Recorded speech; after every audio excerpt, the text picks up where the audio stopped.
السلام عليكم ورحمة الله وبركاته. كم يردفتو تافك بجمتو تكينيا بغا جراتني بغا ولتدي بني سننجدا ديفما سننجدا سماني يو هدا أسينغرا توكتوكا كياتي فكرا يوتوبرا كياتين اللي ورنا وردفتن سمان نفولشا سننجدا maaliif jennaan wanti aan adda dubbachuuf deemu akka daqiiqaa na jalaa hin dheeranneef gabaabsee isiniif dubbadha. Ummu Faaris maaliif dhufte maal qabattee dhufte jettanii na gaafattan ani yaada mataa kootii qabadhee dhufee jechuudha. Yaada gizee kamiyyuu hirribana dhoorgu jechuudha. Gizee kamiyyuu cinqaa fi alhamdulillah waa hedduu keessa dabarsaa ilmi namaa. maali sun yoo jettanii na gaafattanii garuu ka dubbachuuf wallahi guyyaa sadii dhugaa dubbachuuf wallahi laazim ka rabbiillee argu hirriba hin qabu. yaada natti buusee akkataalee hedduuni jechuudha ilmi namaa ka yaaduuni. walumaa galatti obboleessa kiyya tokko jira.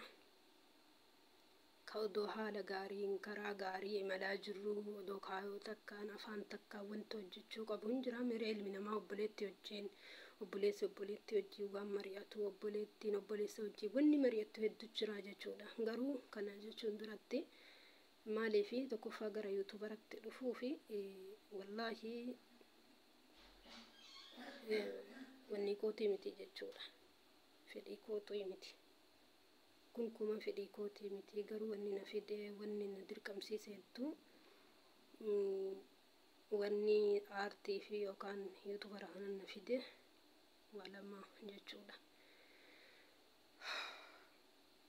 inni tokkoffaan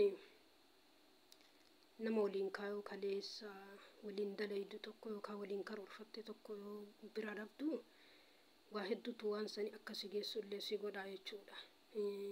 kana godhuun durattu fakkeenyaa fi maatiin kiyyaa maatii waliin gallu wanta kana hin beekan dhugaa dubbachuuf jechuudha.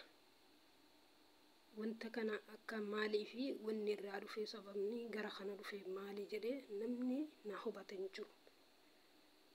kanaas wannaa beeka. tokkoffaa ilmi namaa waa hubachuudha. gara makiyya ka waliin jiruyyuu hin ibsine jechuudha. namni tokko gaafa nama san nama waliin kaayuu qabdu nama waliin baruu deemaanii jirtu qara namni gaariin hin taa'u ni beeytanii. asumaan qaanqeen anarra buuta isinirra hin bu'ini isinin jedha. asumaan du'aayif magrifaa naa kadhadhaa. alhamdulillah ala kulli haal ilmi namaa waa hedduu argaa jechuudha. gaafa addunyaa tana irra jiraatu waa hedduu argaa jechuudha. garuu namni ana caalallee yookaan gubata hedduu qabu ni jira. mucaan kun ijoollee dardarareef lafaa dhuftu wanni haga shamarra gaa'illeen horatiniif wanti haga ijoollee dargaggeessaa qalbii namaa cabsu gonkumaa hin jiru. gonkumaa hin jiru jechuudha. haadha fabbattillee obboleeyyan caala garuu anatti maaliif daa'imni kun oduu waliin dhufnu waa hedduu keessa waliin dabarsaa dhufne haasaa keessatti illee yaada karoora boruu egiree waliin geennu eessatti akka deemnu maatii keenya akkamitti akka inni yookaan tajaajila maatii keenya haa ta'u maaltu barbaachisa maaltu hin barbaachifne oduu kanatti waliin deemaa jirru of biraa dhabe.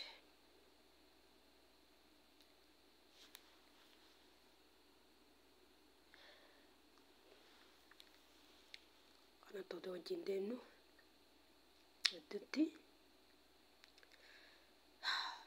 ibiddina jalaa nyaatee jechuudha. rasaasni nama hedduu nyaatte kun beekamaadha. garuu wanti isinin jechuu barbaadu kaayoo dhufee bakkaan gaadhuu fedhii qabaattan haadhaaf abbaa kiyyallee du'aayif naa godha. ka rabbiin umrii naa dheeressee isaan agarsiisu. Du'aayii akkanaa gootan abdii qaba. Inni lammaffaan ammoo aartii kana akkatti dhufeen anatu beeka. Maatii kiyya waliin galluun nama hin beeknetu jira isiniin jedheera gizima jedhu koomsii kana. Garuu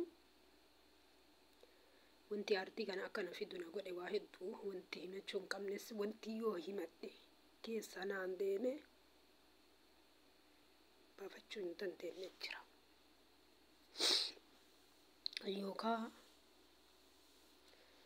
mallaqa yuutuubarraa haranii yookaan tokkokaanii fooloo barbaadatanii wanta akkasii qajeelteettanii sammuun keessa wallaahi laaziim sammuun keessan akka isin hin fudhanne yoomillee taanaan jechuudha. Yoo naa dhufte sadaqanaa haa taatuuf. Yoo naan dhufini waan godhuun qabu jechuudha. Maaliifi ilmi namaa kuni wama danda'u dalaga. Beekuu qabdanillee wama danda'u dalaga. Anis gahee kiyya wanta danda'u hin dalagadhe malee waan danda'u dalagadhaa jedheeti malee akka boru egereefuuf duratti biyyatti karoora biyyatti qabuuf amma isin himaara jechuudhaan inshaallah du'aa inaa godhaa akkasumaan imala gara biyya nagaan nagalchi maatii kiyyas haadhaaf abbaa tiyyas nagaan itti nagalchu akka du'aa inaa gootan fedha. Kanaaf hordoftoota kiyyaa mee asumaan linkii yuutuuba kiyyaallee gaseena akka boru egereef akkuma isiniin jedhe du'aa isinis du'aa inaa godhaa akka rabbiin isumaa halkan lama kun halkan sadaffaan kun hadhaa natti fidaa sadaqaa akka barbaadus ni beekaa ni godhaafis garuu ammoo maal isiniif fakkaate wanti dhugaan jirtu du'aayii akkanaa gootan hanumaafis isuma ijuma afoon si hafuudhu naa kadhadha wanta biraati miti.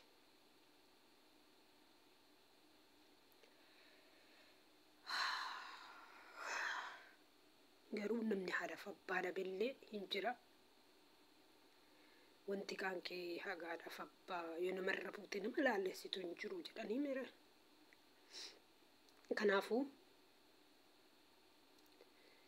namni waan waliin dubbatee biraa dhabeessaniif kaan keen namatti ulfaatte jechuudha.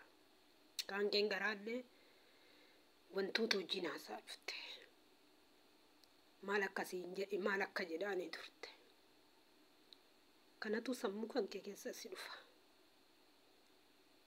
Anne dhugatti ilaaluu hamtuu qaba.